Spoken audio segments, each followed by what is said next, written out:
Shalom, salam sejahtera, salam sehat bagi kita semua Bapak Ibu yang Tuhan kasihi. Kita akan kembali disapa Sabda Tuhan pada saat ini. Namun sebelum kita disapa Sabda Tuhan, mari kita berikan hati kita untuk dipimpin Roh Kudus. Kita berdoa. Terpuji dan termulia nama-Mu ya Tuhan, buat sabda-Mu dalam hidup kami. Pada saat ini kami mendengarkan firman Tuhan, urapi kami. Biarlah kiranya Roh Kudus-Mu menyertai kami sehingga kami mengerti firman dalam nama Yesus kami berdoa. Amin. Adapun sabda Tuhan pada saat ini yang tertulis dalam kitab surat Paulus kepada jemaat Roma, pasal pertama ayat 16 sampai dengan 17, inilah firman Tuhan. Sebab aku mempunyai keyakinan yang kokoh dalam Injil, karena Injil adalah kekuatan Allah yang menyelamatkan setiap orang yang percaya. Pertama-tama orang Yahudi, tetapi juga orang Yunani. Sebab di dalamnya nyata kebenaran Allah yang bertolak dari iman dan memimpin kepada iman. Seperti ada tertulis, orang benar akan hidup oleh iman. Sampai di sana pembacaan kebenaran firman Tuhan. Bapak Ibu yang Tuhan kasihi,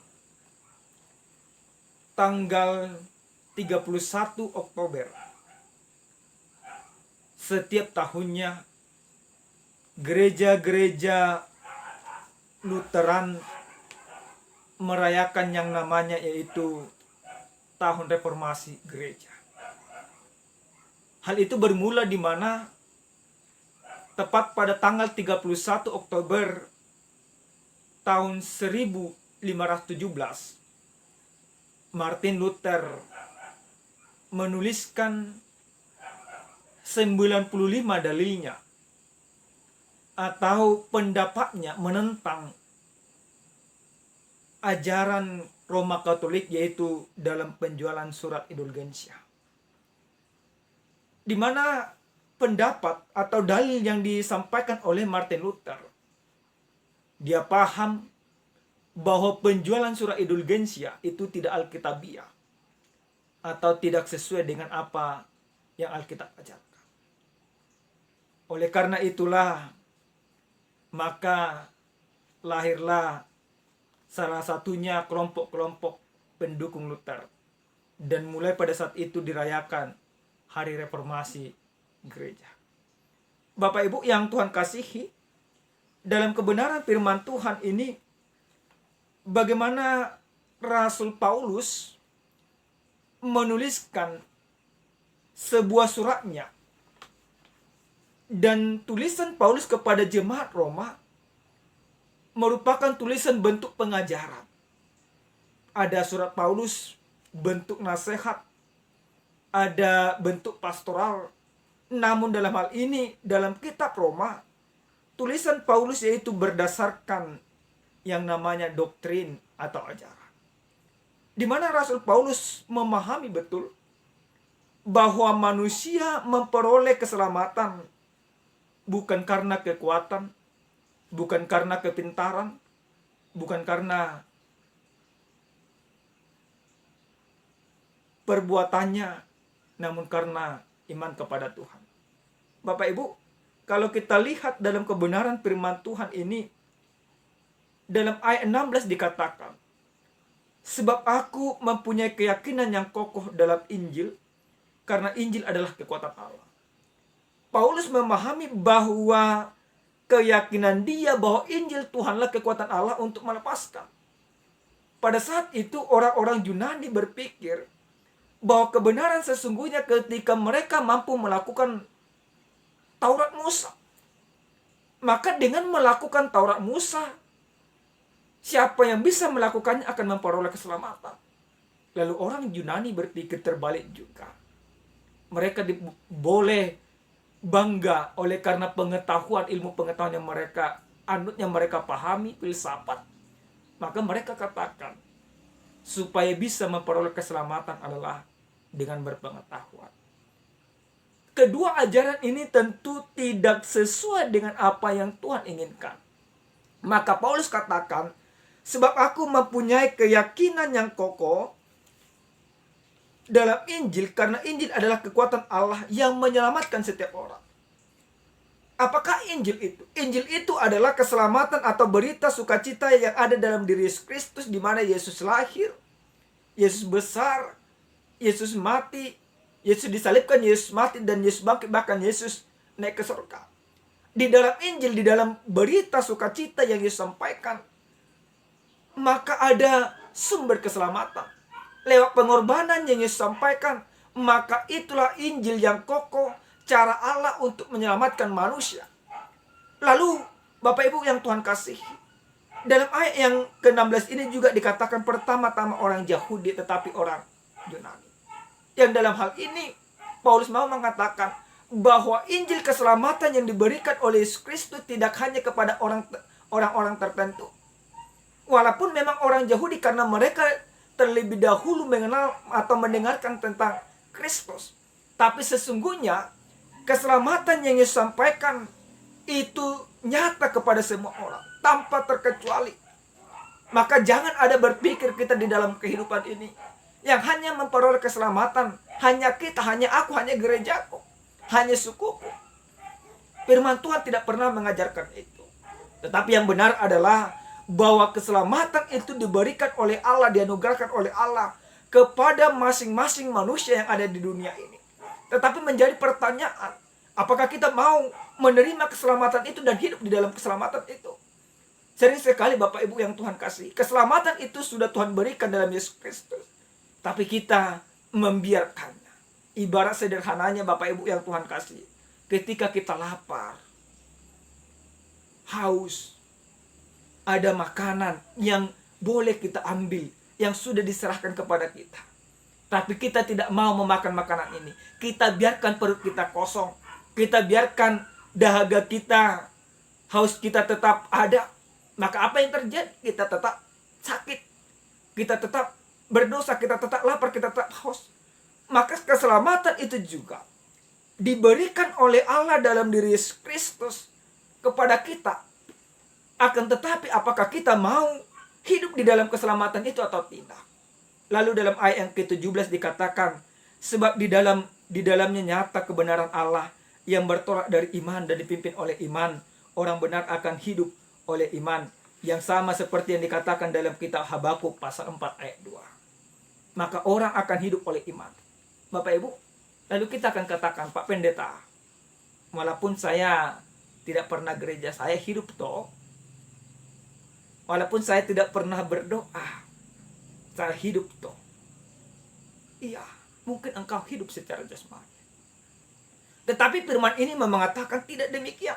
Sebab di dalamnya nyata kebenaran Allah. Di dalam apa? Di dalam Injil. Kebenaran Allah tentu berbeda dengan kebenaran manusia. Kebenaran manusia cenderung menggunakan akal. Kebenaran manusia cenderung apa yang menurutku benar dan menurut orang lain belum tentu. Namun kebenaran Allah ini dinyatakan benar-benar bisa dirasakan oleh orang, oleh setiap orang. Bisa diuji dari segala hal.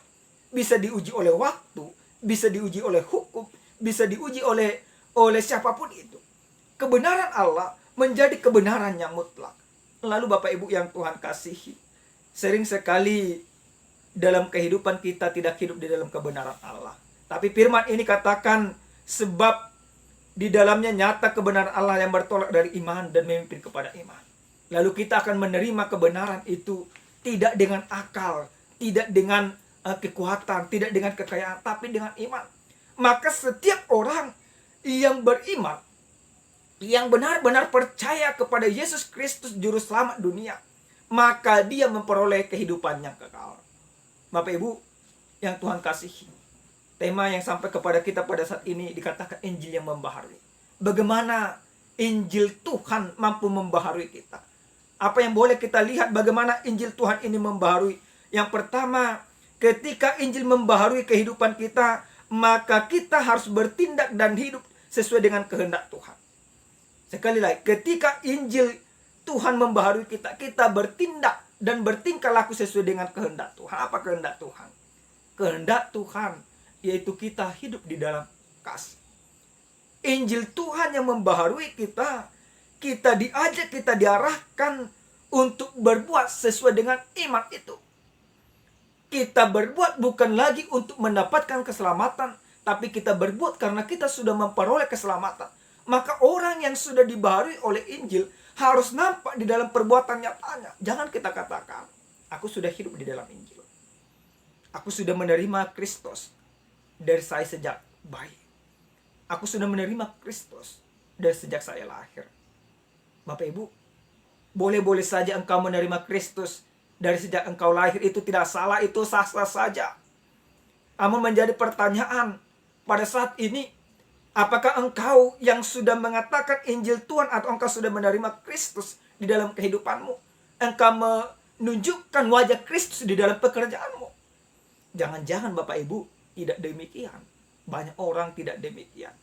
Tapi setiap orang yang sudah dibaharui di dalam Injil Tuhan, dia menjadikan dirinya menjadi cerminan Kristus. Ada kasih di dalam kehidupannya, ada kasih di dalam perbuatannya. Ketika dia berbuat, tidak lagi dia mengandalkan supaya balas jasa, tetapi dia mengandalkan bahwa setiap perbuatannya itu bentuk iman percayanya kepada Yesus Kristus. Mari kita tanya masing-masing pribadi kita. Apakah selama ini engkau berbuat di dalam kehidupanmu, engkau hanya memikirkan balas jasa di dalam kehidupanmu? Jika masih itu engkau pikirkan dalam kehidupanmu, Injil Kristus tidak bisa atau tidak membaharui kehidupanmu. Yang kedua, Bapak Ibu yang Tuhan kasihi, bagaimana Injil Kristus ini mampu membaharui kehidupan kita? Yang kedua, kita harus benar-benar mampu mereformasi diri kita. Seperti yang kami katakan tadi Bapak Ibu, tanggal 31 Oktober diperingati sebagai tahun reformasi. Apa yang boleh kita reformasi dari diri kita? Apakah mungkin engkau mereformasi dirimu dari segala perbuatanmu yang tidak benar menjadi berbuat yang benar? Apakah mungkin engkau mereformasi dirimu dari pekerjaan-pekerjaan yang jauh dari kehendak Tuhan? Namun Bapak Ibu, kita mereformasi diri kita bukan untuk mencari muka. Banyak orang seperti itu. Banyak orang dia melakukan perubahan ini dan itu untuk mendapat kehormatan, untuk mendapat pujian, untuk mencari muka. Padahal mukanya sudah di situ ibaratnya.